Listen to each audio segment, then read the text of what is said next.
Bienvenue à nouveau dans l'émission. Aujourd'hui, nous recevons Max Blumenthal, rédacteur en chef de The Grey Zone. Alors Max, vous avez largement couvert les interventions américaines et les opérations de changement de régime, et vous vous êtes particulièrement concentré sur le Venezuela depuis de nombreuses années. Vous avez même interviewé le président lui-même. De votre point de vue, voyez-vous un quelconque signe crédible indiquant que les États-Unis se préparent à une véritable action militaire ou à une forme d'intervention par procuration au Venezuela? Parce qu'il semble parfois que Trump évoque un problème qui n'existait pas vraiment, puis cherche à obtenir des concessions pour le faire disparaître. Ou pensez-vous qu'il s'agisse d'un véritable plan visant à envahir, ou du moins à renverser, le gouvernement? Plan to invade or at least topple the government. I'm looking right now at a New York Times article that just came out. Je regarde en ce moment un article du New York Times qui vient de paraître. Trump envisage des options pour une attaque contre le Venezuela.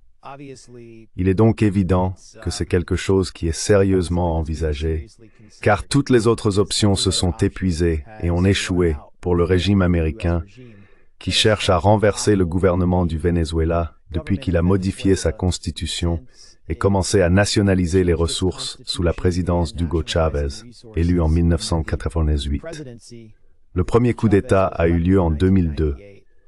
Et maintenant, nous assistons à une montée en puissance rapide, fondée sur une désignation totalement fallacieuse de narcoterrorisme. Des forces américaines qui ne sont pas suffisantes pour envahir et prendre le contrôle du Venezuela, mais qui le sont assez pour semer le chaos. Et le fait que le New York Times présente toutes ces options de manière hypothétique montre que l'administration Trump, ou son soi-disant département de la guerre, ne sait en réalité pas quel est son plan, ni ce qu'elle compte faire. Je pense qu'il est possible que ça se retourne contre eux, comme tant d'autres opérations l'ont fait au Venezuela, tout en causant d'énormes dégâts non seulement à l'économie et au peuple vénézuélien, mais aussi à la stabilité générale de l'hémisphère occidental.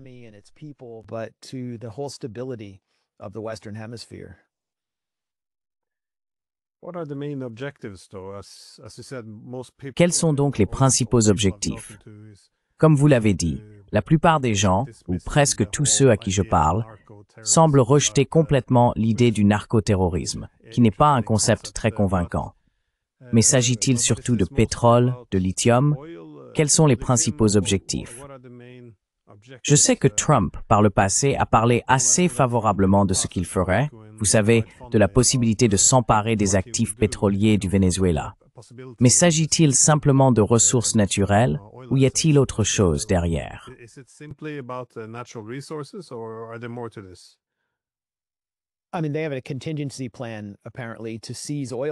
Je veux dire, ils ont apparemment un plan de contingence pour s'emparer des champs pétrolifères, ainsi que des aérodromes au Venezuela, après avoir neutralisé les bases militaires, puis pour capturer ou tuer Maduro au moyen d'une opération de force spéciale ou d'une frappe de décapitation.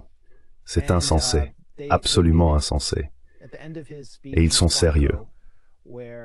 À la fin de son discours à Quantico, Pete Hegseth, le recrue alcoolisé du soi-disant département de la guerre, a qualifié la direction militaire de grosse et gay et a visé très subtilement les généraux noirs, ce qui, je pense, a contribué au départ du général qui devait diriger cette invasion.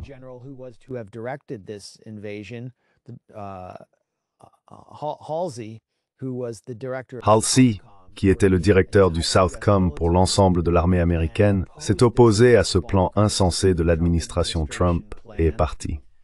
À la fin, il a déclaré que les États-Unis devaient revenir à des guerres comme la première guerre du Golfe. Beaucoup de gens sont passés à côté, mais Pete Hegseth a présenté la première guerre contre l'Irak comme une démonstration claire de la puissance américaine. Avec des milliers de soldats irakiens se rendant, quelque chose, selon lui, qu'il fallait répéter. Nous avons également entendu Lindsey Graham évoquer la grenade, la fausse guerre que les États-Unis ont menée dans les Caraïbes contre un gouvernement socialiste, essentiellement pour renverser ce gouvernement et offrir à Reagan une victoire politique.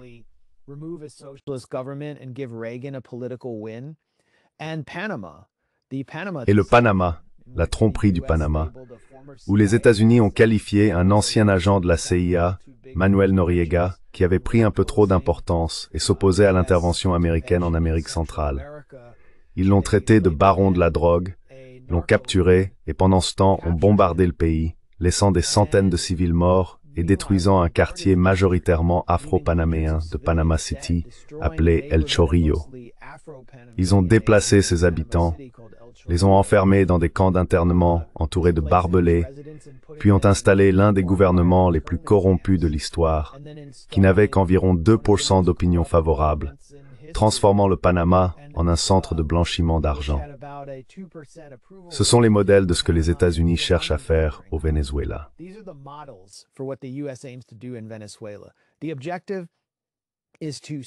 L'objectif est de voler les ressources du Venezuela et de rafler des contrats qui seront distribués entre les amis d'affaires de Trump. L'administration Trump est un cartel du crime en col blanc, visant à réaliser les fantasmes les plus fous du fantôme de Dick Cheney, du Venezuela au Groenland, en passant par l'Asie centrale. Nous avons révélé les détails de ces plans remontant à 2019 dans The Grey Zone, à partir d'associés de Trump interrogés par le FBI. Nous disposons aujourd'hui de ces entretiens du FBI dans le cadre de l'opération Gideon, l'invasion mercenaire du Venezuela dirigée par l'ancien béret vert Jordan Goudreau, qui a échoué de manière catastrophique. Toute la faute a été rejetée sur Goudreau.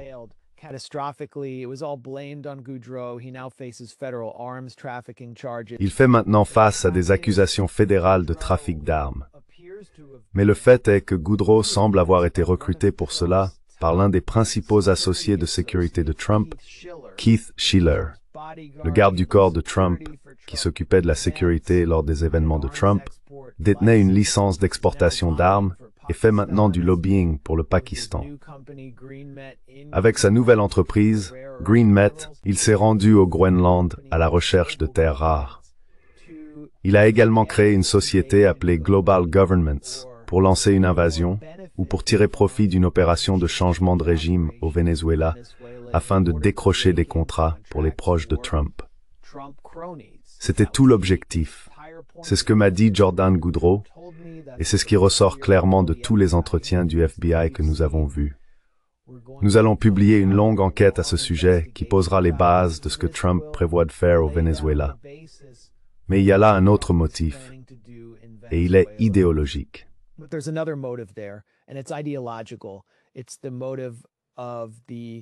C'est le motif de la figure qui s'approprie cette opération, Marco Rubio, qui dirige ce que j'appelle le complexe industriel des Gusanos.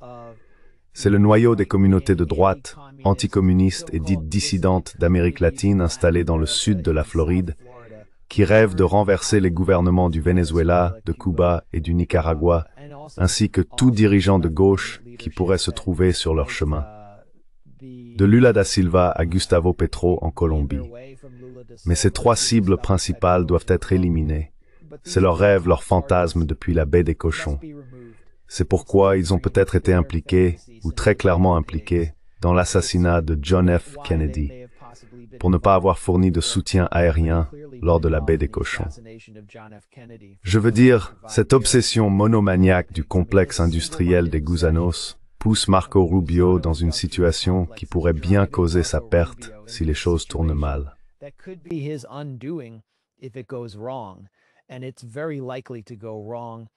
Et il est très probable que cela tourne mal, car cela déstabilisera le Venezuela et pourrait provoquer une guerre civile à l'intérieur du pays entre les chavistes et l'opposition d'extrême droite fanatique soutenue par les États-Unis.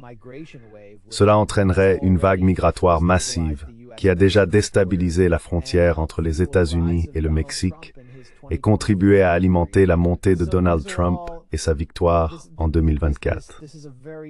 C'est donc une équation très toxique.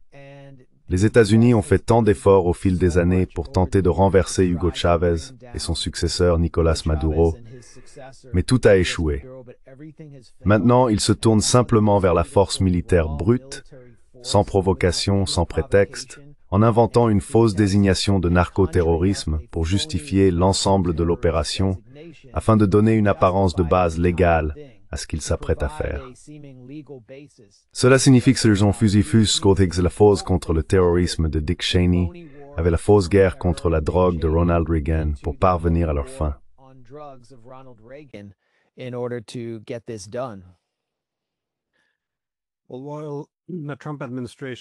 Eh bien, tandis que l'administration Trump promeut ce récit de narcoterrorisme comme justification d'une intervention au Venezuela, il semble que depuis l'Europe, ou plus précisément les Norvégiens, une autre forme de légitimité a été proposée.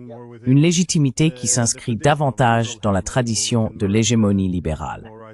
C'est là qu'on peut fusionner la quête plus droitière de l'hégémonie avec l'idéologie de la diffusion de la démocratie et des droits de l'homme par la force militaire. Et en tant que chercheuse et dirigeante de l'opposition, la généreuse Maria Corina Machado, qui a reçu le prix Nobel de la paix.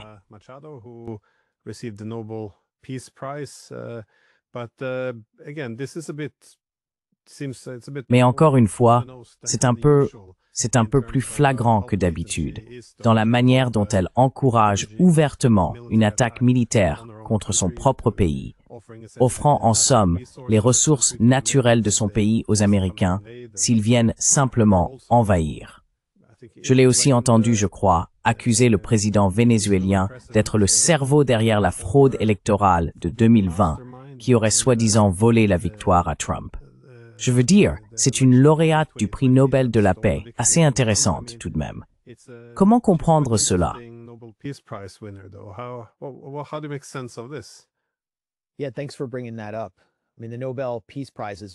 Oui, merci d'avoir soulevé ce point. Je veux dire, le prix Nobel de la paix a été complètement discrédité en pleine lumière, et un seul lauréat de ce prix a eu la clairvoyance et la dignité de le refuser. Le philosophe anti-impérialiste Jean-Paul Sartre.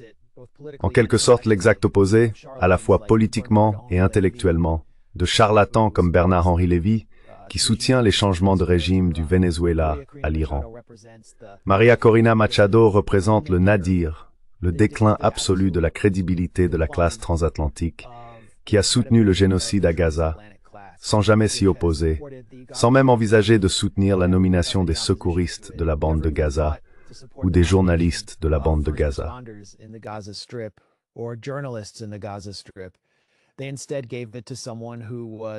Ils l'ont plutôt confié à quelqu'un qui était déjà à l'avant-garde d'une guerre de changement de régime. En réalité, c'est Maria Corina Machado et son équipe qui ont inspiré l'administration Trump à émettre la désignation de narco-terroriste à partir de janvier de cette année, et même à manipuler les renseignements et à renvoyer des responsables du renseignement américain qui avaient conclu que Nicolás Maduro n'avait aucun lien avec un gang vénézuélien formé à Aragua, que Trump avait accusé d'envahir les États-Unis. Ainsi, Maria Corina Machado est la figure la plus radicale de l'opposition vénézuélienne soutenue par les États-Unis. Elle est même plus radicale que la faction de Juan Guaidó.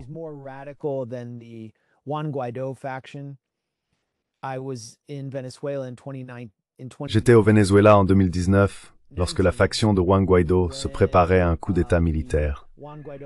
J'ai vu ce qu'ils faisaient dans les rues du Venezuela, où ils ont d'abord tenté une soi-disant intervention humanitaire avec l'USAID, en forçant des camions à traverser la frontière colombienne pour compromettre la souveraineté du Venezuela, embarrasser le gouvernement Maduro et créer un spectacle de chaos, afin de donner dans les médias internationaux l'impression qu'il existait une crise de la faim causée par le socialisme.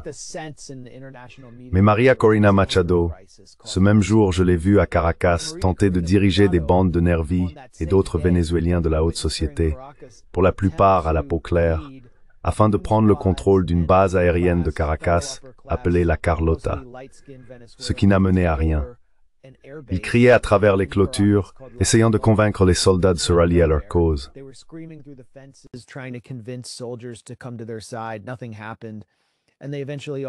Il ne s'est rien passé, et ils sont finalement tous allés déjeuner dans un quartier voisin. Ils y ont mangé italien. Donc cela a échoué. Mais ce même jour, elle et ses collègues de l'aile la plus radicale de l'opposition ont lancé un appel aux États-Unis pour qu'ils mènent une intervention militaire en Libye, mais cette fois en Venezuela. Cela faisait suite à son appel à Israël et à Benjamin Netanyahou d'attaquer le Venezuela et de renverser Maduro. Après la signature d'un accord de partenariat officiel avec Netanyahou et son parti, le Likoud.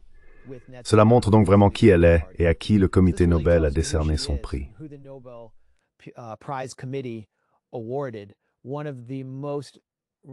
L'une des figures les plus radicales et fanatiques de toute l'histoire de l'Amérique latine, quelqu'un que je considère comme un Pinochet en jupe, qui s'est engagé à purger ses opposants idéologiques. Des millions de Vénézuéliens, chavistes, pauvres, qui n'existaient pas dans la société vénézuélienne avant l'arrivée au pouvoir de Chavez. Elle a appelé à les purger lorsqu'elle accédera au pouvoir. Elle a promis de les purger lorsqu'elle accédera au pouvoir.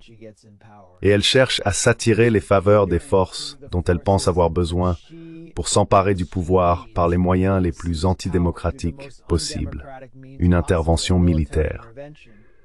Dans une interview accordée à Bloomberg la semaine dernière, elle a déclaré que Maduro et son ministre de la Communication, Jorge Rodríguez, supervisent un système de machines à voter qui a truqué des élections dans le monde entier, y compris aux États-Unis, entraînant la défaite de Donald Trump à l'élection présidentielle américaine de 2020.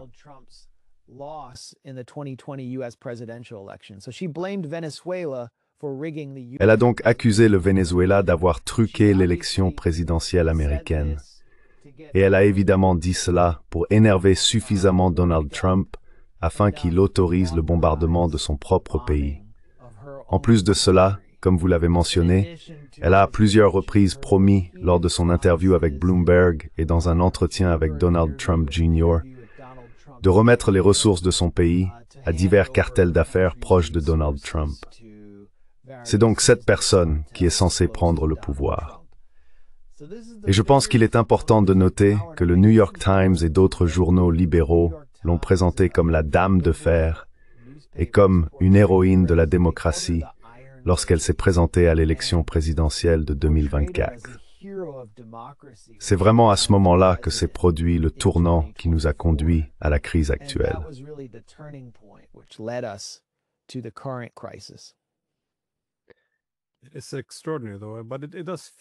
C'est extraordinaire. Pourtant, cela s'inscrit en quelque sorte dans la logique des 30 dernières années, de décerner le prix de la paix à quelqu'un comme elle. Parce que nous affirmons toujours que la démocratie signifie la paix et que la démocratie est imposée par la force militaire. Le problème, je suppose, c'est qu'elle incarne la démocratie. Mais ce que j'ai trouvé très intéressant, c'est que Trump ne semblait pas se rallier avec enthousiasme à cette justification idéologique de la diffusion de la démocratie.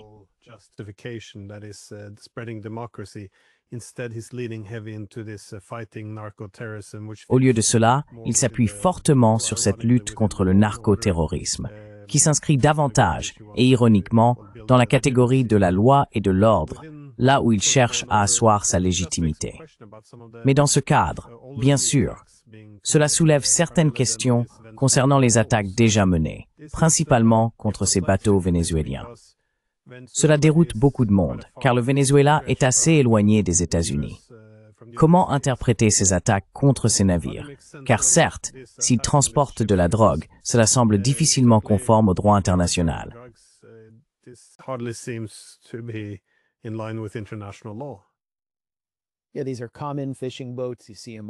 Oui, ce sont des bateaux de pêche ordinaires.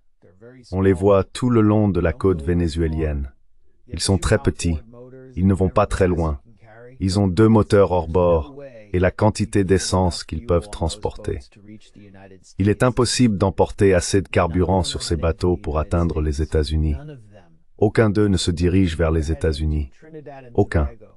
La plupart vont à Trinité et Tobago, qui se trouve à seulement quelques kilomètres de l'État de Sucre, au Venezuela, et entretient des liens historiques avec lui. Il existe une communauté vénézuélienne à Trinité et une communauté trinidadienne au Venezuela. Ces bateaux sont parfois impliqués dans la contrebande de personnes, d'alcool, de marchandises, y compris de la cocaïne. Mais il n'y a pas de fentanyl sur ces bateaux. Le fentanyl arrive par la frontière entre les États-Unis et le Mexique.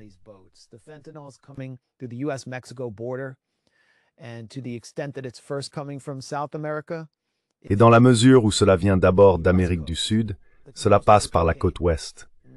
La majeure partie de la cocaïne, environ 95%, arrive aux États-Unis par la Colombie, puis traverse l'Équateur, qui est contrôlé par un allié des États-Unis, le président Daniel Noboa, un président milliardaire très répressif, né à Miami, dont la famille représente un grand clan oligarchique d'Amérique latine, ayant bâti sa fortune grâce à l'entreprise fruitière Bonita. Et si vous regardez ceci maintenant, faites simplement une recherche Google pour Bonita bananes et cocaïne, et vous verrez que la cocaïne est expédiée vers l'Europe dans des cartons de bananes Bonita, car elle apparaît comme une matière organique à l'intérieur des bananes. Et Daniel Noboa avait été, avant de devenir président, le directeur du transport maritime de la société Bonita, l'entreprise familiale des Noboa.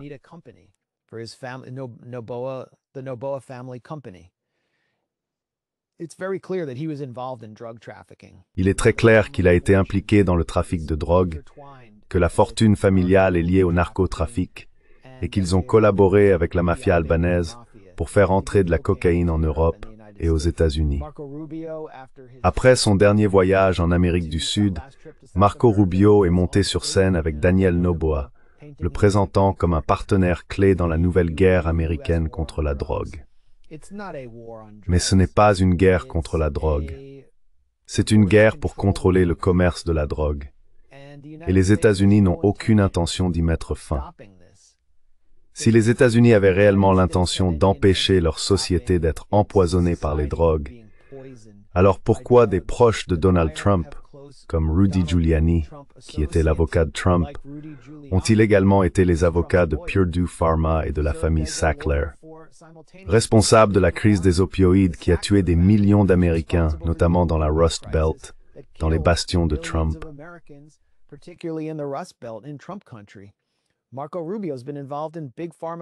Marco Rubio a participé à une législation parrainée par Big Pharma qui a rendu plus difficile pour la DEA de poursuivre les médecins et les entreprises pharmaceutiques vendant des opioïdes sur le marché noir, causant la mort de millions d'Américains. Ils ne cherchent donc pas réellement à mettre fin à l'empoisonnement de l'Amérique. Ce n'est qu'un prétexte. Et ce qu'ils ont réussi à accomplir, à travers ces meurtres de personnes sur des bateaux de pêche, y compris des citoyens trinidadiens et colombiens, dont les embarcations ont simplement dérivé dans la zone de conflit, c'est de justifier l'envoi d'une flotte entière de porte-avions dans la région et d'intensifier la militarisation des Caraïbes sous un faux prétexte.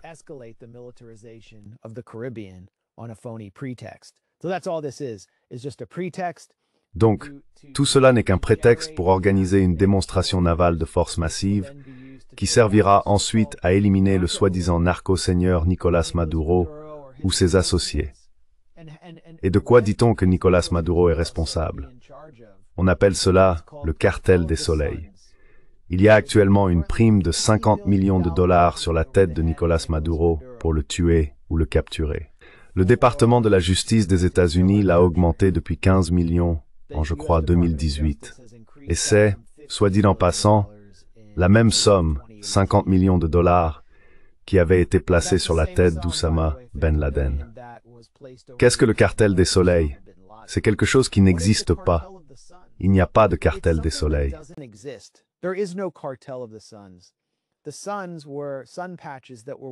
Les soleils étaient des insignes portés par les membres de la garde nationale vénézuélienne avant l'ère Chavez, au début des années 1990. Ces individus avaient été recrutés par la DEA et la CIA, plus précisément par la CIA. Leur principal point de contact était, je crois, le général Rafael Guillen, qui a aidé à faire passer de la cocaïne aux États-Unis. Oui, cela semble fou. Le plan consistait, selon les mots de la CIA, à laisser la drogue circuler. En permettant que 20 tonnes de cocaïne soient expédiées aux États-Unis via le Venezuela, ces membres de la garde nationale, recevant essentiellement l'ordre des services de renseignement américains de laisser faire, ils pensaient pouvoir suivre les supposées routes du trafic de drogue et identifier les trafiquants dans les villes américaines. Mais ce faisant, ils ont en réalité empoisonné leur propre société. they actually poisoned their own society. I mean, I can tell you, having grown up in Washington, D.C. Je peux te dire que ayant grandi à Washington, D.C., j'ai vu notre ville changer sous mes yeux. J'ai vu l'épidémie de crack se dérouler juste devant moi, et tout le monde à D.C., du moins la majorité noire de la ville, savait d'où cela venait. Cela se passait sous la surveillance des services de renseignement américains. Cela venait des cartels avec lesquels ils collaboraient. Ainsi, la CIA a créé le cartel des soleils. Puis, le cartel des soleils a peu à peu disparu, et maintenant, ils viennent de le ressusciter pour justifier ce qui pourrait être le ciblage du gouvernement vénézuélien, simplement parce qu'ils sont socialistes, assis sur les plus grandes réserves de pétrole du monde, et qu'ils ne sont pas des pantins des États-Unis comme Daniel Noboa. US stooges like Daniel Noboa. Well, you mentioned that if they decide to Eh bien, vous avez mentionné que s'ils décidaient de lancer cette invasion ou cette frappe de décapitation, cela pourrait très probablement entraîner une guerre civile au Venezuela. Cela pourrait également provoquer un immense exode de réfugiés se dirigeant vers la frontière américaine, ce qui ferait ressentir le problème là-bas aussi. Mais je suppose que ma dernière question concerne les conséquences dans la région au sens large. Car d'un côté, le Venezuela a souvent entretenu des relations difficiles avec ses voisins. Je suis allé plusieurs fois en Colombie, et les critiques ainsi que l'hostilité envers le Venezuela y étaient assez évidentes au sein de l'armée. Cependant, il semble que la situation ait maintenant changé, de manière assez spectaculaire. Bien sûr, le gouvernement actuel n'est pas le même que celui de Santos, Uribe et de leurs prédécesseurs. Mais comment voyez-vous la réaction de l'ensemble de la région latino-américaine face, je suppose, à une attaque massive des États-Unis de ce type?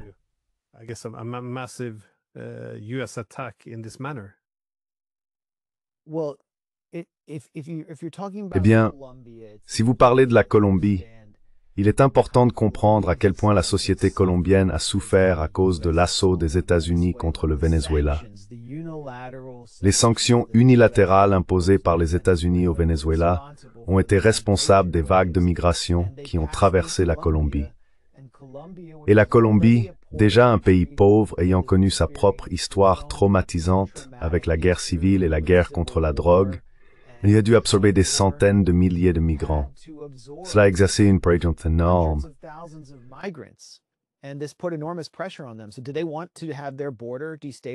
Alors, veulent-ils que leurs frontières soient à nouveau déstabilisées par une opération américaine à grande échelle à la manière de la Libye? Je ne le pense pas. Cela dépasse la gauche et la droite. En Colombie, cependant, il existe la faction uribiste d'Álvaro Uribe et de ses associés. Le stratège politique Joao Rendón, Iván Duque, le dernier président, qui fut le principal partenaire de l'administration Trump dans l'assaut contre le Venezuela. Ils coopéreront avec tout ce que les États-Unis voudront entreprendre. Le président actuel de la Colombie, Gustavo Petro, est issu du mouvement étudiant qui s'opposait à la dictature de droite en Colombie.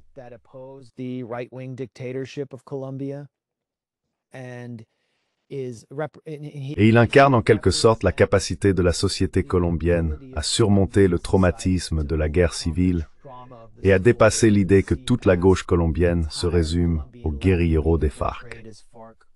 Petro s'est montré extrêmement franc sur la scène internationale, non seulement contre l'assaut des États-Unis sur le Venezuela, mais aussi contre l'offensive américano-israélienne sur la bande de Gaza. Cela l'a placé dans la ligne de mire de Trump.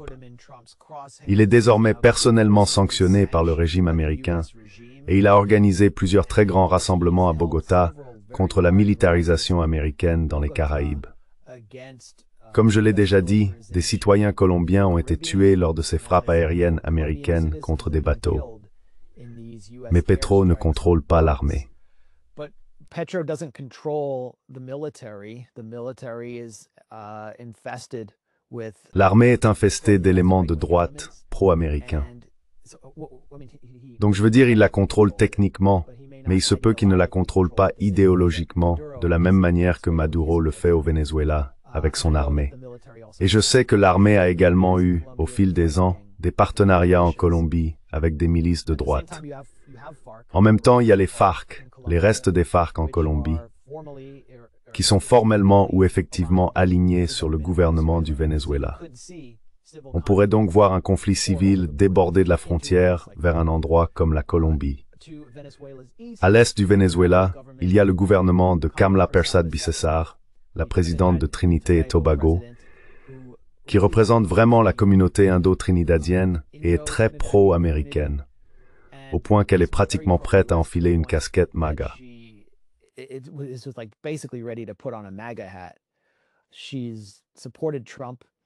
Elle a soutenu Trump de manière constante.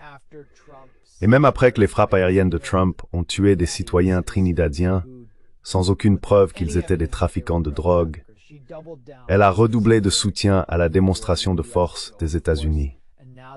À présent, les États-Unis mènent des exercices conjoints à Trinité, à seulement quelques kilomètres du Venezuela.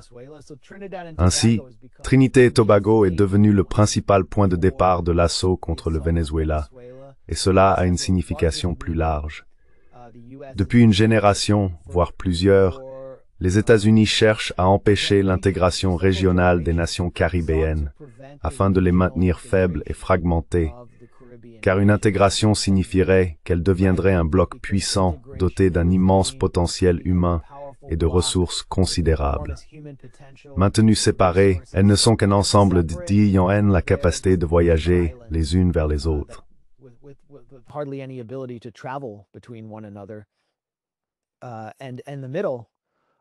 Et au milieu des Caraïbes se trouve Cuba, qui, comme je l'ai mentionné, est le trophée convoité par Rubio. Cela ramène les États-Unis à la doctrine Monroe, aux guerres des bananes, lorsque les marines américains ont envahi Haïti et volé son or à Port-au-Prince, lorsque les marines ont envahi le Nicaragua et nommé un président conservateur fantoche afin de renverser les libéraux nicaraguayens, et qu'ils ont été confrontés à une insurrection héroïque menée par Augusto Sandino dans les forêts du Nicaragua. Nous en sommes de nouveau là. Et voici la mentalité de l'administration Trump. Une diplomatie de la canonnière pour les ressources, sans la moindre prétention de diffuser la démocratie. Et il se peut qu'ils ne sachent même pas vraiment à quoi ils ont affaire.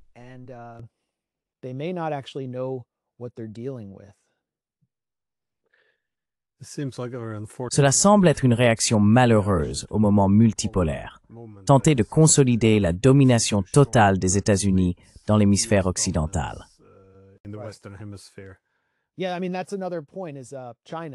Oui, je veux dire, c'est un autre point. La Chine. La Chine a établi des relations solides à travers l'hémisphère occidental. La première chose que l'on voit en arrivant à l'aéroport de Mexico, ce sont des publicités pour la technologie Huawei. Le Venezuela a signé plusieurs accords de coopération avec la Chine. Les États-Unis, s'il doit y avoir un monde multipolaire, du moins l'administration Trump, bien que je pense que cela dépasse les clivages républicains et démocrates, veulent contrôler l'ensemble de l'hémisphère occidental et tenir la Chine à l'écart.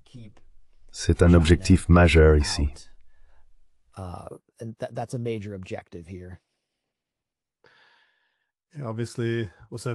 Évidemment, c'était aussi évident au Panama. Ah oui, très bon point. Prendre le contrôle de ça. Bref, merci de m'avoir permis de profiter de ton expérience. Et oui, j'espère qu'on n'en arrivera pas à une véritable attaque, mais il semble que nous nous dirigeons très rapidement dans cette direction. Donc, eh bien, comme l'a dit Madeleine Albright, l'ancienne secrétaire d'État obsédée par la guerre à Colin Powell, quand on possède la plus grande armée du monde, il faut s'en servir. Et cela semble être la mentalité dominante ici à propos du Venezuela.